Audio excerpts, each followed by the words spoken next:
আবার আপনি দেখতে পাবেন শীতকালে কিছু লোক গ্রামের ফাটাফুটো পঞ্চায়েত যারা ধরুন সদস্য, ওই 4টে কম্বল এসেছিল বিডিও অফিস থেকে, বিলি করছে। 4টে কম্বল দিচ্ছে আর 23 জন এরম করে ক্যামেরা ধরে আছে, এরকম করে একটু হাতটা ব্যাকা, একটু ব্যাকা, এই কম্বলের কালারটা ঠিক আসছে না। কেন রে গোলাম হোসেন? বলছে দেখো আমাদের গ্রামে আশরাফুল কত বড় দাতা, 4টে কম্বল দিয়েছে। কি বুঝতে পারছেন না? আমি জানি মুরগি অবলা প্রাণী, ও একটা ডিম দেওয়ার পরে কক কক কক কক করে ডাকে। তার মানে কি মালিককে বলে অত সহজ না, তোর মাল খেয়েছি দেখ, পাছা কত কষ্ট করে পাছা থেকে বার করে দিলাম একটা বড় ডিম, দেখ ডিমটা এমনি নয়, তোর খেয়েছি নেমো খারাপ করিনি, তোর ডিম দিয়ে দিয়েছি, দেশি মুরগির ডিম, ভিটামিন বেশি খেয়ে দিস, যা বেশি ফটার ফটার করিস না। কি বলছি বুঝতে পারছেন না? তা আমাদের কি অবস্থা ঠিক রাখো, মুরগি ডিম পাড়ার পরে কি ডাকে না? ডাকে কি ডাকে না? তা আপনার কি উদ্দেশ্য এরকম, আল্লাহ তুই আমাকে অক্সিজেন দিয়েছিস, আমাকে চোখের পাওয়ার দিয়েছিস, যা 4টে কম্বল দিয়ে দিলাম, যা 4টে কম্বল দিয়ে দিলাম, এরকম ব্যাপার নাকি? আরে মুরগি অহংকার করে বলতে পারো, জ্ঞান বুদ্ধি নাই। এই তুই আমাকে গম খাইয়েছিস, আমাকে সরিষা খাইয়েছিস, দেখ কত কষ্ট হয়েছে, লাল ঘাম ছুটে গেছে আমার ডিম দিতে, যা গিয়ে ডিমটা তুলে খেয়ে এলে ভেজে, জামাই এসছে দিয়ে দেয়। ওটা মুরগি অবলা প্রাণী হয়তো এটা করে, তা তুমি ইবাদতের মাধ্যমে এরকম করো কেন? আমি মাঝে সাঝে খুব অবাক হই, মাদ্রাসা দান করতেছে সে দারুল হুদাতে 5,000 টাকা দিয়েছে, তা বক্তা নাম বলতে ভুলে গেছে, তা উনি আবার ঘুরে এসে বলছেন আমার নামটা বলুন, আমার নামটা বলুন। হ্যাঁ, তা বক্তা বলছে হ্যাঁ ঠিক আছে ভুলে গেছিলাম, আব্দুল হামিদ নাম দেখো, এই গ্রামে বাড়ি, 2000 টাকা দিল হে পাক বাড়ি। তখন আবার ঘুরে এসে বলছে আব্দুল হামিদ না, আলহাজ আব্দুল হামিদ, আমি হজ করে এসেছি, আপনি আব্দুল হামিদ বলে দিলেন, 5 লাখ টাকার একটা সার্টিফিকেট আপনি নাম বলছেন না, আলহাজ বলুন। কি বুঝতে পারছেন? জি, দান একটা ইবাদত নয়? এবার বারবার এসে বলছে আলহাজ আব্দুল হামিদ, আলহাজ আব্দুল, ওটা বলার দরকার কি? ইন্নাল্লাহ আলিমুম বিযাতিস সুদূর, মানুষ যেটা মুখে বলে এটা আল্লাহ বুঝতে পারে, যেটা অন্তরে জায়গা ওটা কে? আল্লাহ বুঝতে পারে।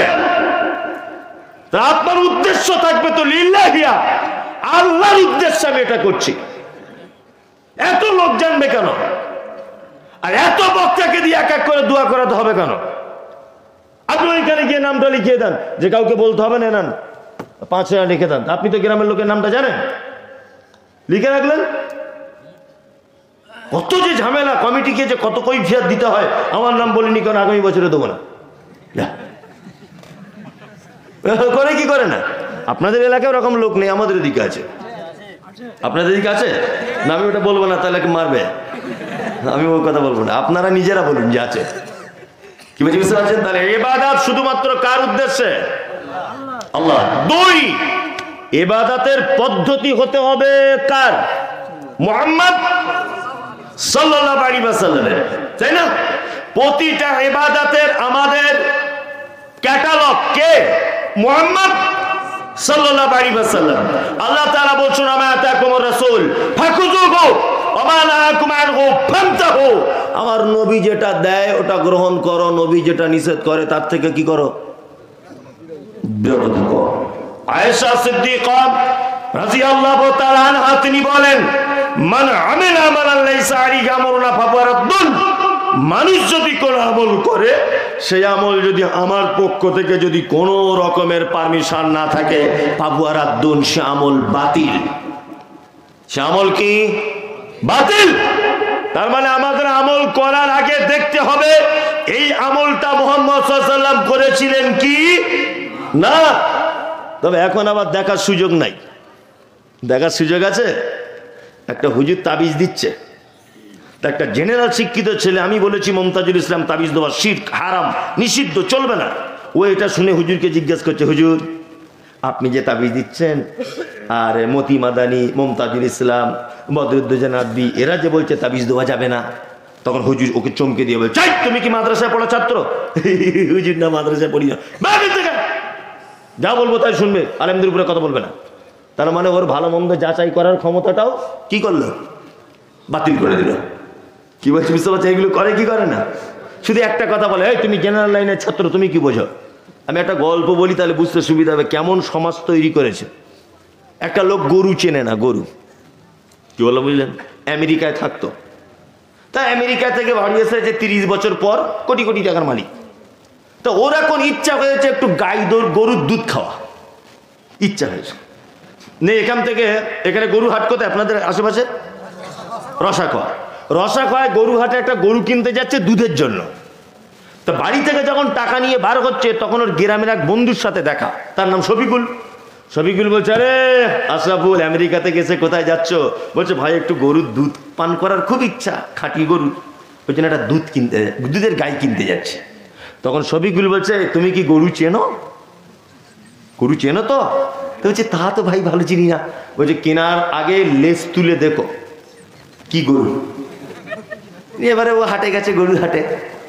সমাজ কিভাবে চালাচ্ছে, গরু হাটে যাবার পরে দেখছে একটা বলদ গরু, নাদুস চেহারা। বলদ গরু বুঝছেন, এঁড়ে গরু, আড়িয়া গরু, খুব নাদুস চেহারা। ও গিয়ে আমেরিকার লোকটা বলছে, আরে ভাই গরুর দুধ হয় কত? তখন ব্যবসাদার ভাবছে শালা চামারের বেটা, চামার আজকে হাটে এসেছে, গরু চেনে না, এঁড়ে গরু আবার জিজ্ঞেস করে দুধ কতটা হয়? হ্যাঁ, এটা কি কোনো কথা? তখন ও দেখছে তো মূর্খ কাস্টমার। তখন গরুর মালিক বলছে, আগে 24 কেজি হতো, বাছুরটা বড় হয়ে গেছে তো 12 কেজি হয়, বুঝলেন? এই তখন বলছে 12 কেজি, শালা কিনেই 12 কেজি দুধ, তাহলে এই গরু নিতেই হবে। নিয়ে মোটামুটি বলছে ভাই দাম কত? বলছে 42,000। বলছে না 40,000 নাও। বলছে হ্যাঁ দিয়ে দাও। দাম 26,000, এড়ে গরুর দাম কম। এখন ও 40,000 টাকা গুনে দিয়েছে। গুনিয়ে দেওয়ার পর এই আমেরিকার লোকটা গরু 40,000 দিয়ে দেওয়ার পরে মনে মনে হচ্ছে শফিকুল বলেছিল লেজ তুলে দেখতে। তখন গরুর মালিককে বলছে, ভাই একটু লেজ তুলে দেখা যাবে? বলছে আস্তাগফিরুল্লাহ, খারাপ জিনিস লেজ তুলে দেখে, খারাপ জায়গায় সব। ওই যে গরুর ওই জায়গাটা কি ভালো জায়গা, লোক দেখলে কি বলবে? তুমি লেজ তুলে দেখছো, শিক্ষিত লোক। ও তখন বলছে হ্যাঁ তা তো ঠিক, তাহলে এত খারাপ নোংরা জায়গা লেজ তুলে আমি যদি দেখি লোক খারাপ বলবে। তা বরঞ্চ এক কাজ করি, বাড়ি চলে যাই। গাড়ি করে রসাখোয়া থেকে বাড়ি চলে এলো ভুলকিতে। ভুলকিতে বাড়ি রেখেছে, বিয়া গেট লাগানো বাড়ি। গোয়ালা যে দুধ দয় ওকে কি বলে আপনাদের ভাষায়? গোয়াল দুধ এসেছে।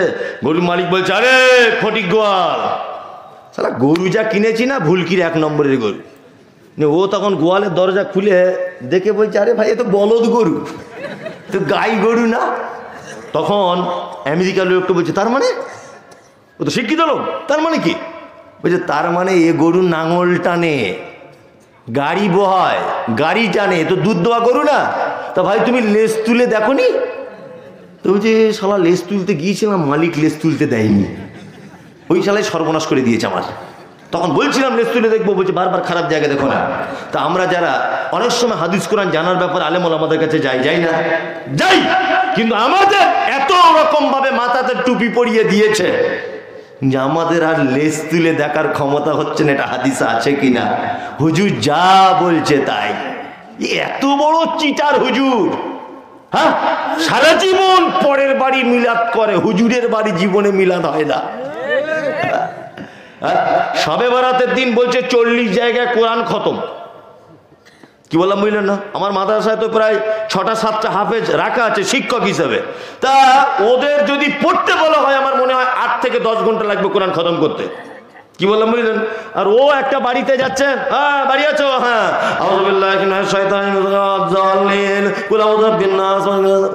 হয়ে গেছে, পয়সাটা দেন। হয়ে গেছে মানে? তো বলছে আগে 28 পড়া ছিল, 2 পাড়া তোমার বাড়িতে এসে পড়েছি। তার মানে মনে হচ্ছে রাজমিস্ত্রির মতো কোরআনের ঠিকাদার। তারা পাছার চামড়া তুলে দেওয়া হয়, আর বিয়াদব কোথাকারে। কি বলছি বুঝতে পারছেন না? সব চিটা। আমল করার আগে আমাদের লেজ তুলে দেখতে হবে আমল মুহাম্মদ সাল্লাল্লাহু আলাইহি ওয়াসাল্লাম করেছিলেন কিনা। দেখতে হবে কি হবে না? হবে। এটা কি মাস চলছে আরবি? শাবান মাস গুরুত্বপূর্ণ মাস। আল্লাহ রাসূল সাল্লাল্লাহু আলাইহি ওয়াসাল্লাম সোমবার এবং বৃহস্পতিবার সিয়াম পালন করতেন, কারণ সাপ্তাহিক সোমবার এবং বৃহস্পতিবার একটা মানুষের সাপ্তাহিক যা কিছু করে তার রিপোর্ট পেশ করা হয় আল্লাহর দরবারে। আল্লাহ নবী সাল্লাল্লাহু আলাইহি ওয়াসাল্লাম তিনি বলেন, আমার রিপোর্টটা যখন পেশ করা হবে, আমাকে যখন আল্লাহ সিয়ামরত অবস্থায় দেখে, বাৎসরিক রিপোর্ট পেশ করা হয়, শাবান মাসে আল্লাহ নবী সাল্লাল্লাহু আলাইহি ওয়াসাল্লাম এই মাসে রমজানের পরে সবথেকে বেশি সিয়াম পালন করতেন আর একটানা 15 দিন পর্যন্ত সিয়াম পালন করেছেন মর্মে সহিহ হাদিস দ্বারা প্রমাণ পাওয়া কি যায়। আমরা রোজা রাখতে কেউ জানি না, রোজা রাখতে পারি না শাবানে, কিন্তু শাবানে একটা দিনের অপেক্ষায় বসে আছি, তার নাম শবে বারাত। হ্যাঁ, বুঝতে পেরে গেছি, আর বলা লাগবে না। এইটা বললেই সব লোক পালাবে। আমি ঠিক বলবো, ভয় নেই, ভয় নেই, ভয় নেই, ভয় করি না শেখ, আমি ঠিক বলছি।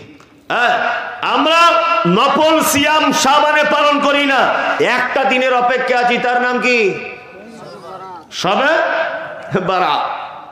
শবে বারাত এটা কি জায়েজ আছে নাকি? সব কথা যে আপনাদের ব্যাপারে বলবো তা নয়। সোশ্যাল মিডিয়াতে এখন লাখ লাখ লোক দেখছে, কিছু বেদাতিরাও আছে, তাদের উদ্দেশ্য আমায় কিছু কথা বলতে হবে, বুঝতে পারছেন না?